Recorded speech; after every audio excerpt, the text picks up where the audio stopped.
Nous nous servons tous quasiment chaque jour d'une braguette. Mais qui sait que ce mot banal est normano-picard? Nos ancêtres les Gaulois s'habillaient avec un vêtement bien pratique, proche du pantalon actuel, qu'ils appelaient braca, sans doute ensuite sonorisé en braga. Les Romains préféraient porter une tunique mi-longue et une toge, à chacun son style. Dans la formation de la langue française, la syllabe K du latin, ici du gaulois, s'est transformée en che. La syllabe ga est devenue j. On nomme ces phénomènes phonétiques des palatalisations.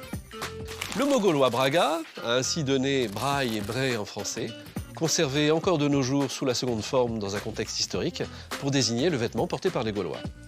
La petite ouverture pratiquée depuis le XVIe siècle dans la culotte puis dans le pantalon a ainsi été dénommée braillette, c'est-à-dire petite braille.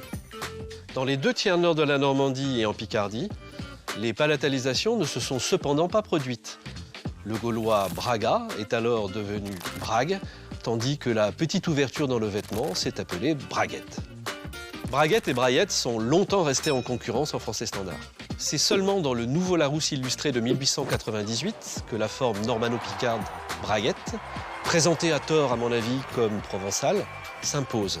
Tendance qui sera confirmée dans l'édition de 1932 du dictionnaire de l'Académie française.